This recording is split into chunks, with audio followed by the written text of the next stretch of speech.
Welcome to the Schuby Show, where sports, movies, TV shows, technology, history, and more come to life. Now, please be seated and get ready for some more never-ending nonsense with yours truly, Schuby.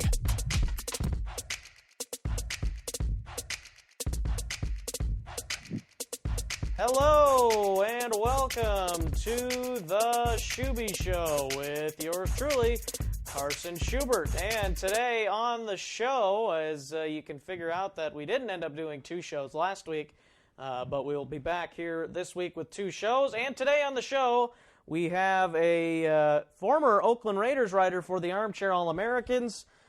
His name is Zach Douglas, a California native, so he might be a little bit upset about the Vegas move for the Raiders that just came up yesterday. You can follow Zach on Twitter at Zach T. Douglas.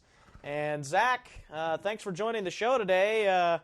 Are your spirits still in good? Are you still in good spirits, or are you kind of in a somber mood right now? Thanks for having me on the show. Yeah, it's a big downer for the Raiders to move to Vegas. It just won't be the same, is what it comes down to. Yeah, I appreciate you coming on and dealing with the technical difficulties that we had to deal with to start the show. But we're past those, and we are recording now, so should be in for a good show here today. Again, Zach Douglas, a former writer for the Armchair All-Americans. He used to write for the Raiders. And our current writer at Armchair for the Raiders, he'll be joining my other podcast, the You Don't Know Jack Show, next week. He's going to be talking about the draft and the Raiders. He is a really, really intelligent guy. So Grant Baker is his name. So please listen to the You Don't Know Jack Show next week, and you'll get to hear, well, and this week, of course. We'll have the guys on this week. And then next week we will have a conversation with Grant Baker about the draft. He couldn't come on last week, kind of had some issues that came up at the last minute, so I had Matthew Martinez come on, but we will have Grant Baker on hopefully here this next week. So again, thank you for joining me, Zach, as we talk a little bit here about the Raiders, and they're moving to Las Vegas. Yesterday, the NFL owners approved 31 of 32 votes to approve the Raiders' move to Vegas. And, of course, they only needed 24 votes, which I believe is like 75% majority or whatever. So how surprised were you that it was so easy for the Raiders basically to get approved, that there was only one guy that opposed this move? Yeah, I mean, I was hoping for a little more opposition, but with how into it Jerry Jones was and how much pull he has in that group of owners, I'm not surprised that it was approved. It felt like this was a long time coming. When Sheldon Adelson pulled out of the financial support, I thought there was hope, but then I think it was Bank of America stepped up, and once they came in, I knew it was only a few more weeks of knowing the Raiders will be in Oakland. Yeah. So the Raiders are still planning to be in Oakland for 2 more seasons, I believe, is what the plan is as of right now. Mm-hmm. But do you are you a fan? It sounds like they are going to possibly be moving with. Moving into the new stadium for UNLV. What are your thoughts on that? I don't really know where I stand on the whole. I think it's dumb that they're staying in Oakland for 2 more seasons. It's just kind of an awkward situation. Yeah. But the whole UNLV thing, I kind of wish they would just do it sooner. Just like make it a hard divorce. Don't keep us in limbo with staying as the Oakland Raiders. Yeah, it's just kind of a weird. One of my favorite analogies or comparisons is it's like they're getting a divorce and then asking to stay in the house. It's just like it's unheard of, really. At least the Chargers were willing to play in a soccer stadium until they move into LA. So yeah, I don't know about that. That's like what, it seats like 30,000 people. Oh my gosh. Yeah, something like that. It's teeny. Yeah, that is awful. So here is what your owner Mark Davis had to say about the move. My father always said the greatness of the Raiders is in its future, and the opportunity to build a world-class stadium in the entertainment capital of the world is a significant step toward achieving that greatness. I would like to thank Commissioner Goodell, the National Football League, and my 31 partners. I would also like to thank Governor Brian Sandoval and the Nevada legislature for their commitment. Finally, I would like to thank Sheldon Adelson for his vision and leadership, without which this project would never have become a reality. The Raiders were born in Oakland and Oakland will always be part of our DNA. We know that some fans will be disappointed and even angry, but we hope that they do not direct that frustration to the players, coaches, and staff. We plan to play at the Coliseum in 2017 and 18 and hope to stay there as the Oakland Raiders until the new stadium opens. We would love nothing more than to bring a championship back to the Bay Area. Mark Davis. This from Raiders.com, and I put this in my article on ArmchairAll-Americans.com that I wrote about the article, the Raiders moving yesterday. Just a very, very short article, but just wanted to get that out there. So, so what are your thoughts on Mark Davis's comments, and do you think they were heartfelt? No, I don't think they're heartfelt. He's been wanting to get out of Oakland forever, it seems like. I saw a report that he even bought the Las Vegas Raiders trademark when they moved back to Oakland in 94 or 95. So this is something that he's been wanting. And, I mean, he says that the Raiders were born in Oakland, and Oakland will always be a part of their DNA. But if Oakland is so important to him, I don't know why he didn't. I just don't understand why he wouldn't work with the Oakland politicians more. I do stand by what the Oakland politicians did in not using public funds to build a private entity's stadium, but there were so many other options. Levi Stadium at one point I know was an option to share with the Niners in the same way the Chargers and Rams are doing, or the Giants and Jets do. But I don't think he's ever really been a fan of staying in Oakland. And even they are projected to make more money in Oakland than they are in Vegas, or so. That's what I've heard. It just doesn't. Yeah, that's what or Oakland's a bigger market is what it comes down to than Las Vegas. And that could, of course, change too when the Raiders go there. I mean, you can only project so much from current situations. Like, I mean, the economy could boom in Las Vegas or whatever, or whatever. So I mean, it could happen, or it could be exactly how you said. It could be a better place for them in Oakland financially and that kind of thing. But I think the big deal from this, what I get out of it, is that the stadium just needed a new stadium, and I don't think that Oakland or any of the areas wanted to get them a new stadium. And I think the thing also with Mark Davis, after many years of being with the Athletics in their stadium, I think they just kind of wanted to get off to their new stadium for once. Finally, I think that's the big deal here. They kind of want something that's their own. Actually, even though it's not even going to be their own, but they didn't want to. I don't know. Maybe they just didn't want to share it with an NFL team. Maybe, I don't know. I don't know.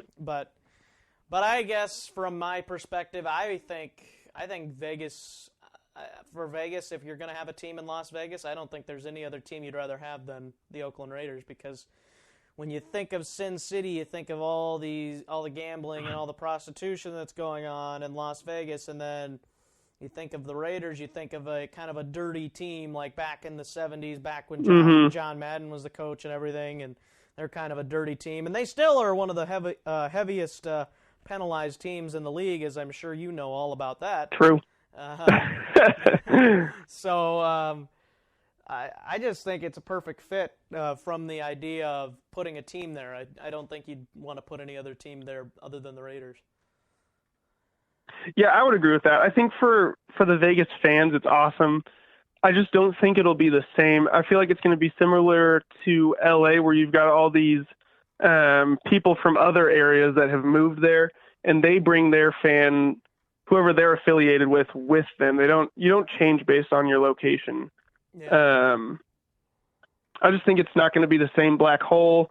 It'll be like I'm trying to think. It'll just be like a lesser version of the craziness that was the Oakland Coliseum. Yeah.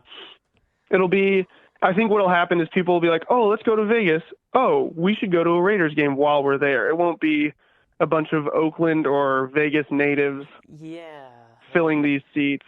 Yeah. And I think that's the most disappointing part for me is we don't get that home field advantage that we've had forever. Yeah, that might be what is interesting to some people. But, I mean, a lot of Raiders fans could say, hey, let's go on a vacation to Vegas and catch a Raiders game too. You know, so true. I mean... that is true. That's very true. So, I mean, like just a weekend getaway. A lot of people, that's what people do when they go to Vegas anyway, just a weekend getaway. And there you go. Perfect time. Go to a Raiders game. And, you might get some people that go to a Raiders game that are the fan of the other team. You might get a better visiting crowd than normal too. That could also take away from that home field advantage. So this new stadium that the University of Nevada, Las Vegas, UNLV, is building is supposed to be completed in 2020, projected to hold nearly 65,000 people. And the Raiders, according to reports, have already committed over $500 million to this project. And a hotel, I believe, in Las Vegas is also going to cover, surprise, surprise, going to cover some of the cost of this as well. So that's what I've heard too.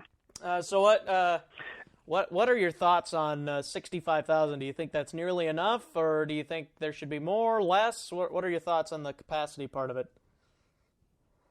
I think that's great. I'm looking up right now what the seating for the Coliseum that they currently play in is. That's probably not too high, you wouldn't think. No, it says it's 63,000, but I know the games I've been to, they close off a huge section.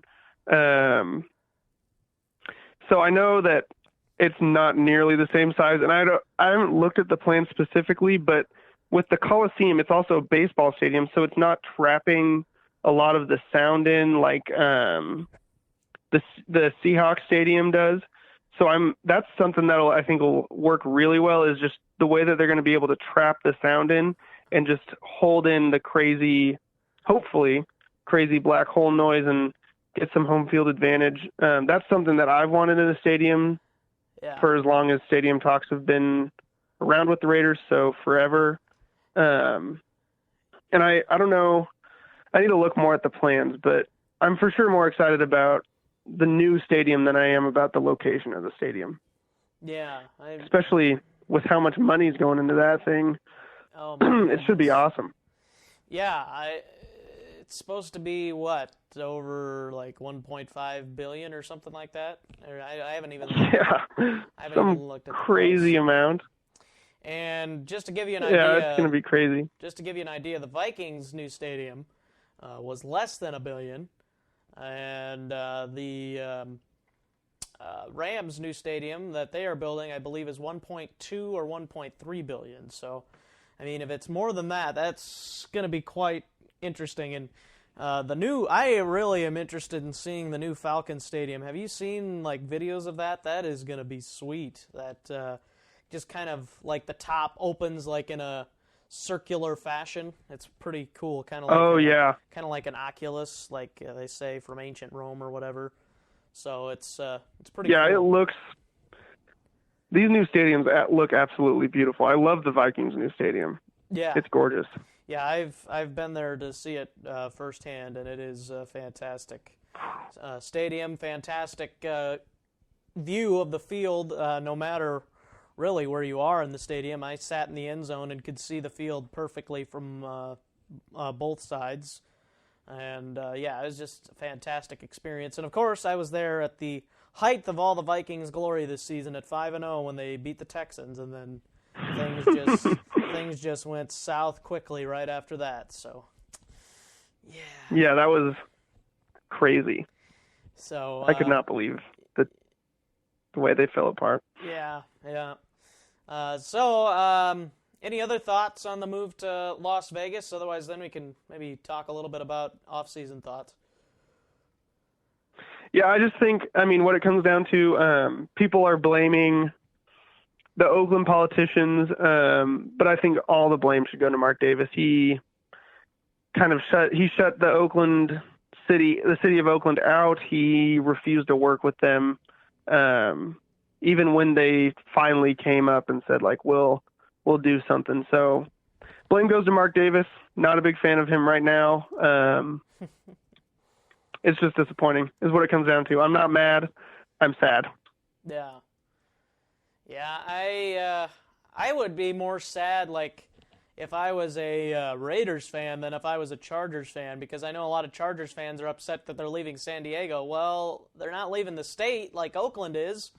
They're just up the road basically from San Diego. I probably don't know the exact miles or whatever. Maybe it's further than I think, but it's not like you're only a couple hours. Yeah. So it's not like you're going above and beyond where the Raiders are going to be going. I feel definitely more sorry for the Raiders fans than the Chargers fans. You're losing your team to a different state, not just a different town, so. Yeah. So that's kind of my Well, they do thoughts. call it Raider Nation. Yeah. They do call it Raider Nation, and I do know that Chargers fans do not travel well even within San Diego. So. Yeah, and I know some Chargers fans that actually were originally from there, but I'm like, it's sad that they're leaving. Yeah, whatever. But dude, the Raiders are losing their whole team, and they have got a much better fan base than the Chargers. I'm sorry, they just do. It's just the way it is. And Bill Belichick said, Bill Belichick even said one time that playing in Qualcomm Stadium was like playing a college game at a neutral site. So that gives some good perspective on how good the Chargers fan base is. And as a Raiders fan, I just like to bash the Chargers anytime I get a chance. So I just love Bill Belichick's random thoughts on things. It's just hilarious. I know. Usually. It's the best. So yeah, that's kind of what I guess that's kind of my thoughts on the stadium too. So you guys have been I've heard some Raiders fans are happy with some of the decisions that have gone on during the offseason. Some have not. What are your thoughts on the Vikings picking up your old running back, Latavius Murray? And you guys signed a couple of guys also. I believe you guys officially signed, who is it, backup quarterback E.J. Manuel, is that right? And then yeah, we did. And then Jared Cook, you signed him. And a couple other guys, too. So what's your thoughts on Murray leaving and some of the other free agent signings for the Raiders? Yeah, with Murray, for all the Vikings fans out there, don't get your hopes up. I think this is a similar situation to the DeMarco Murray when he left the Cowboys. I think that the Oakland offensive line did a really good job this past season. I know that they did a really good job. And I think for the fact that Murray only averaged like an even 4.0 yards per carry, left a little room for growth. And I'm just really excited for whoever steps up next, whether it be through the draft or if for some crazy reason Marshawn Lynch decides to come back. I think the O-line did a lot of the work there. Yeah. Outside of that, E.J. Manuel, he'll be a backup if he even makes the roster. I think it's more to push Connor Cook after the debacle that was the end of the Raiders season. I'm excited about snatching up Cordero Patterson from that's right. from Minnesota. I think he'll be a really good addition, just with some of the things that we were trying to do with our third and fourth wide receivers. I know he doesn't have the best hands in the world, but we definitely need a kick returner. That's something that we've been missing in terms of our special teams for the past few years. I think I saw a report that we haven't had a kick return for a touchdown since like 2013, and that was with a player called Jacoby Ford that isn't even in the NFL anymore. So that'll be a huge addition. Yep, I remember him. And Jared Cook is probably the signing I'm most excited about, just because tight end was something that it left a little room in the offense for growth. Just with Clive Walford, he was good but not great. Michael Rivera can't block. And then Lee Smith, our stud blocking tight end, got hurt early on in the season and was out for the full season. I don't know if Jared Cook can block either, though. I mean, true, he can receive, though. I would take him over Clyde Walford as a receiving tight end. Yes, for sure. I mean, what he was able to do with Green Bay just gets me really excited. And I think that we're moving more towards a passing offense, just with what I've heard from our new offensive coordinator, Todd Downing, giving more of the offense to Carr and giving him a lot more room to audible and make some changes. In terms of defense, we haven't made a lot of moves. We've only signed Janali Jenkins from Miami, and I don't know anything about him. I've heard that he has potential, but anytime you're a free agent, it just makes me nervous that you're not going to be the savior of the whatever side of the ball you're on. So I think in the draft we'll get a lot of defensive players. Yeah, which is what we need. So the thing with Murray, basically, it's a 1-year deal. If you haven't looked at the contract, it is a first year. He's got a base salary of about $1,900,000, $600,000 signing bonus for this year. Gets a $100,000 workout incentive, roster bonus. He gets that too also. And he gets a total. It'd be a total of a $2,956,000 cap hit, basically, for the Vikings this year, I believe. Mm-hmm. And it's so this year it'd be a lot against the cap. So it'd be basically a $3.4 million against the cap. So, but next year it's a potential opt out here. 1 year, $4.156 million, and it's only $1.2 million against the cap, and then for the following year it's only $600,000 against the cap. So basically, in layman's terms, if you are not familiar with these money terms, which I'm not really familiar with myself, but I do know, basically, if the Vikings were to not bring him back in 2018, release him or whatever, they would only be down $1.8 million for the next 2 years. So I mean, that's not a whole lot of money if he's not playing up to potential or whatever. So I mean, considering how the Vikings running game was last year, I think anything would be an upgrade. I still have a lot of faith in Jerick McKinnon, but I think between him and Murray and whoever they draft, I'm really sure they're going to draft somebody to pair up with those two guys. But I really like Murray's ability to run out of the shotgun. That's something Adrian Peterson did not have. What are your thoughts on his shotgun running? I think it's great. I mean, he did an absolutely phenomenal job. And just off the top of my head, he killed it against the Broncos, which was a huge game on Sunday Night Football. But like I said, I really think it comes down to how well the offensive line performs, and I haven't heard many good things about the Vikings offensive line. I just think that a lot of people, because he's built similarly to Adrian Peterson, I think a lot of people will want that kind of production out of him or similar production out of him, and I just don't think you're going to get that. But running out of the shotgun, I think, will be really huge for their offense. I didn't get a chance to watch a lot of the Vikings, but I know that that was a huge hole missing in terms of the run game, and I think any improvement will help Sam Bradford, because I don't think Teddy Bridgewater's coming back next year, is he? As of right now, probably not.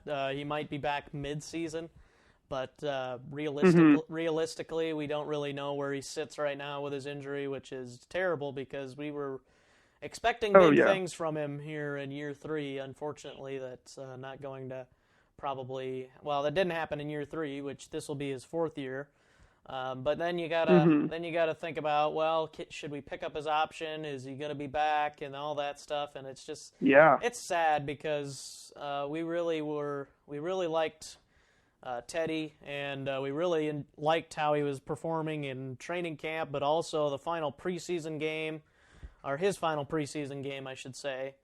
He was fantastic in that game. He juked a Chargers defender and was throwing darts all over the field. And yeah, it's only preseason, but it was also the addition for other guys on the other roster, and it was kind of the Chargers starters too. A lot of them, because it's always the 3rd preseason game usually that starters are out there. But so yeah, I was really thinking he was going to do some good things, but. It's good that Peterson's gone because I think Murray is a better shotgun runner, and I also think he also catches out of the backfield better. So that will be a huge upgrade, and maybe even pass protects better too. I don't know what you're. I mean, he's.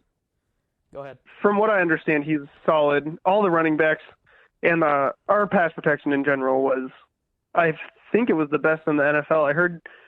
The quarterbacks had like 3 yards of space in the pocket on average or something crazy like that. It was just, wow. I think when you're getting a Raiders pass blocker, I think you're doing pretty well in terms of who you get. Good. For you, on the other hand, I would not be so happy about Cordero Patterson if you're looking for anything other than kick returning. Honestly, I was kind of against the Vikings bringing him back, honestly. I mean, other than, obviously he's a fantastic kick returner, but I think that the NFL is going to start going away from kick returning, honestly. I think they're going to eventually put in a rule that's going to abolish kick returns just because of the danger that they say that it causes, and now that they moved the... change the rules of the touchback. Teams are going to start to kick it off shorter, which they probably did not consider when they did that rule. And so that kind of happened a little bit. But, I just think the kickoff's becoming more and more diminished, and I think Cordero's value is just going down. It just really is. I mean, maybe if he's the 3rd or 4th option in Oakland and they can use him in the right way, maybe he'll be good, but...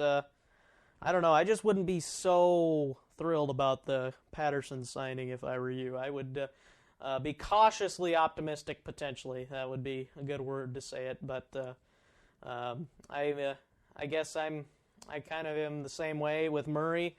I was kind of hoping the Vikings would not sign a running back in free agency and then just draft like 2, maybe even 3 running backs in the draft to get on the roster. Probably just 2. And then pair them with Jerick McKinnon and have some of the other practice squad and whatever guys kind of just battle for that running back spot, and maybe for a three-way system between 3 different guys, kind of like what you guys did in Oakland last year with Alawaye or whatever, however to pronounce his name, and then and then there's another guy too. I always forget those guys. You're running back. I think we had 4 running backs that were pretty solid. Olawale was the fullback, but he could pass catch like crazy. And then it was Jalen Richard and Washington. I can't remember. DeAndre Washington. Okay. They both are built exactly the same, and both of their numbers are in the 30s. So they look like the same player. It's super weird, but they did great. I mean, That's something that we have going for us in Oakland is pass-catching running backs. Yeah. Right now, that's all we've got on the roster is pass-catching running backs. So we need a bruiser, between the tackles runner. So, but in terms of Cordero Patterson, I am a little too hyped, I think, about him, but he will be potentially the fourth option in the passing game. Yeah. Well, fifth option if you include Jared Cook, fourth wide receiver, because we've got Seth Roberts, who's a solid receiver, tends to drop it at the worst times. And then Michael Crabtree and Amari Cooper, I don't think Patterson's talented enough to pass either one of them. So yeah, I'm just more excited about the kicking game, and he's only with us for 2 years. So as long as the kicking game's a thing, he'll be on our team. Yeah. So I guess the last thing I want to talk to you about is that other running back spot for the Raiders. Obviously, Adrian Peterson visited the Raiders, and apparently it didn't go very well because he didn't come out with a deal. And also the possibility of Marshawn Lynch going over to Oakland. What are your thoughts on that other running back spot? Would you rather fill it through the draft, or would you rather sign one of those two guys? Just give me your general thoughts on that. Yeah, I'd rather draft personally, but if Marshawn can come cheap, I don't want to trade a pick. I think at one point they were talking about how the Raiders would need to trade a pick because he's still technically on the Seahawks roster for the next couple seasons. Yeah. But I would prefer to draft. It's cheaper, and that's really where Reggie McKenzie's focused on building the team is through the draft. Just with who's available in free agency at this point, Eddie Lacy's gone. Didn't really want him anyways. I just don't think there's that much talent, and this draft is deep at running back. So I'm hoping for like a second or third round pick at running back. That's where I want us to do that. I want us to focus in the middle of the defense, whether it be middle linebacker or defensive tackle in the first and second rounds. But imagine if you guys could end up getting Reuben Foster, if you traded up for him on that defense. That'd be a prototypical Raiders linebacker, I think. Yep. I just don't think it's going to happen. No. Reggie's he cares about his draft picks too much to do anything like that. But that would be, if he fell, I don't think he will, that would be incredible for us to get Reuben Foster. I think we're probably going to go with that guy out of Vanderbilt. That seems like the best option for where we're at in the draft. Just he's a good he's good in the passing game. His running game has some improvement or needs some improvement, but I mean, he seems like the best option for us at linebacker. But like I said, Ralph I think Webb? No, I think it's Zach Cumberland, something like that. Okay. Let me look here. See if it comes up. I don't know why it came up with Ralph Webb. Of course, Zach Stacy was from there. Zach Cunningham. Zach Cunningham. Oh, yeah, I remember that name. Now I remember that name. Yeah, or if you wanted kind of like one of those kind of bruiser running backs like you were talking about, maybe a guy like a Donta Foreman or a Samaje Perine from Oklahoma. Somebody like that, kind of like an Adrian Peterson type or like a Marshawn Lynch type of guy. I mean, those guys are available, so why would you want to trade assets or spend $8 million on Adrian Peterson to do that when you could just get somebody in the draft? I mean, did you see that report that Adrian wanted $8 million to play next year? It's like, are you kidding me? That's ridiculous. It is. You haven't played in the last 2 seasons because of injuries, and it just does not make sense from a fan perspective for a team to spend $8 million on a guy that has an injury history, is over 30 years old. Yeah. It's just, and I may be bitter because he's screwed me in fantasy football twice, but I just think it'd be stupid for any team to sign him at that price range. Yeah.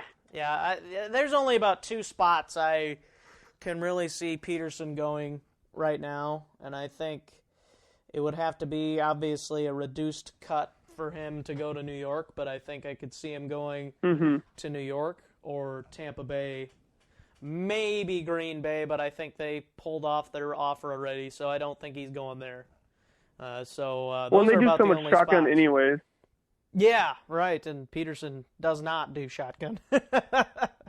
Yeah.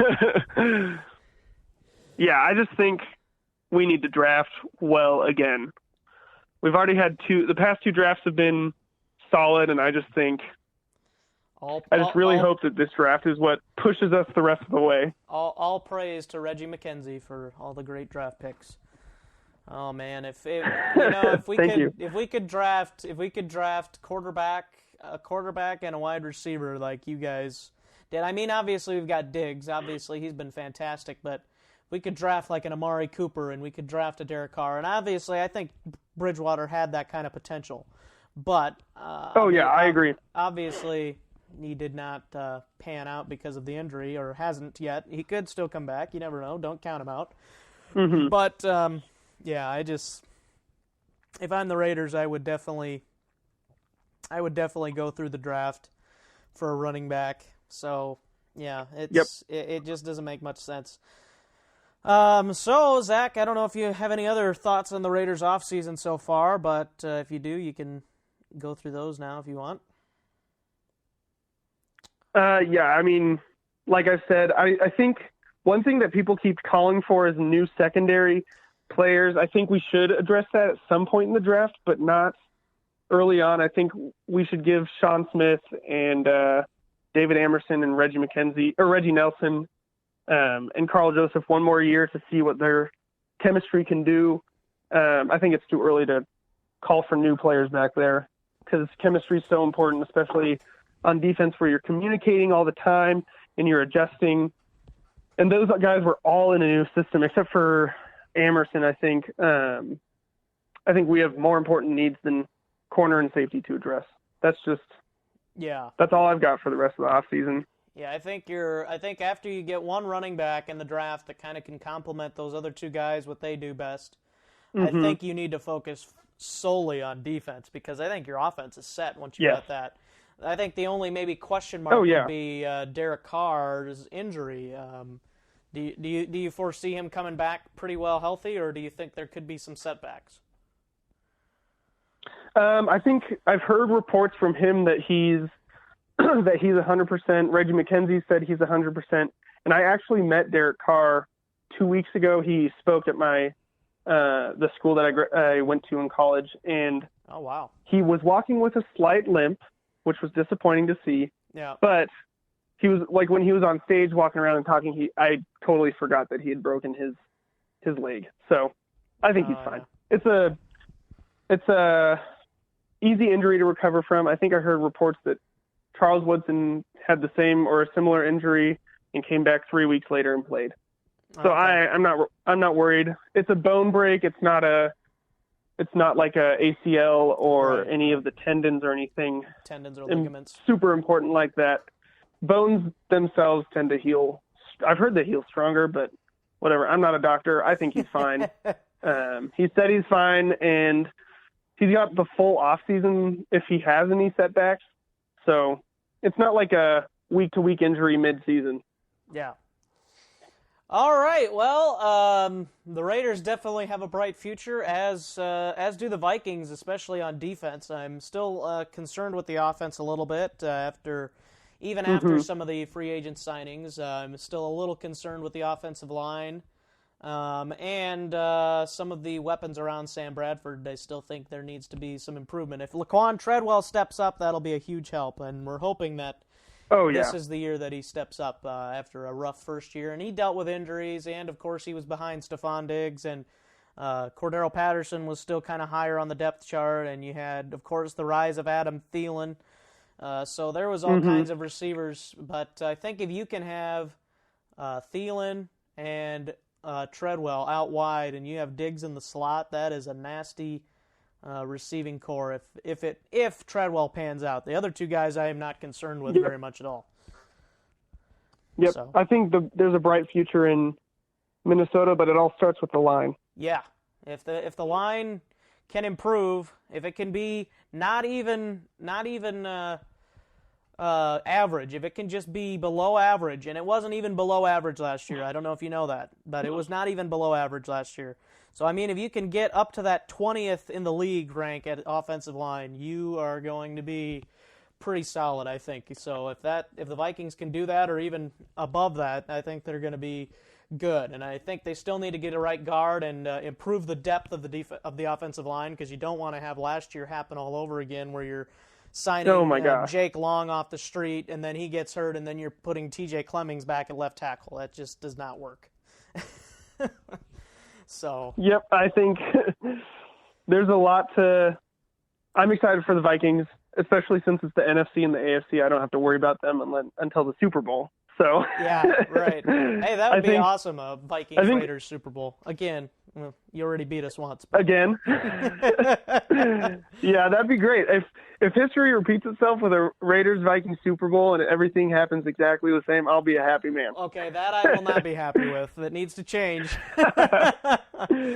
Oh, it'd be awesome. It'd be awesome as if Bridgewater came back and led the Vikings to that Super Bowl run, and it'd be the 2 draft picks that were drafted within 5 spots of each other, and they'll play each other in the Super Bowl. So that would be pretty sweet. And of course, the Vikings would have to win. That'd be super cool. Yeah. It's pretty contingent on a victory there. Yeah. I don't want another Super Bowl appearance without a win. That is not on my bucket list. So when I heard ESPN came out, Vikings-Colts Super Bowl, and the Colts are going to win, I'm like, dude, seriously? You just got to put me through that pain? I have not been alive for a Vikings Super Bowl, but I would rather not make the Super Bowl than lose it. I just don't want to go through that pain of being so close, but yet so far away. So. Yeah, I mean, I would have to agree. I mean, I was alive for the 2002 Super Bowl. However, I was in 2nd grade, so I don't remember much. But it's a pretty embarrassing. It's an embarrassing spot in the Raiders' history that we traded our head coach and then he destroyed us in the Super Bowl the following season. So. Yeah, but think in hey, 2000... a Super Bowl appearance is a Super Bowl appearance.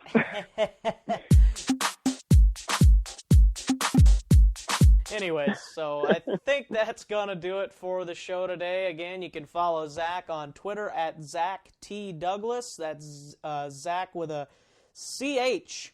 A lot of Zachs with CH nowadays. I kind of got used to the ZACK, but now I've got like 3 Zachs I know from the school I go to, and they're all spelled exactly like your name, so I'm getting used to that name. That spelling. So. It's the correct way to spell it. Just because it's your name. That's how you spell your name, right? Yep. Your way is the right way. All right. All right. Well, Zach, I really appreciate you coming on the show today, and maybe we'll have to have you on again sometime when the Vikings and Raiders are in the Super Bowl. Yeah, that I will gladly be on the show when the Vikings and the Raiders are on the Super Bowl. Thanks for having me on. Yeah, you bet. All right, this has been the Schuby Show with yours truly and Zach Douglas. Have a good day, everybody. We'll see you later this week. Thanks for listening to The Schuby Show. We hope you mildly enjoyed yourself with more never-ending nonsense with yours truly. For more nonsense, go to the website, theschubyshow.webs.com. Get the show on iTunes, Google Play, YouTube, Stitcher, and TuneIn Radio. Until next time, Skol.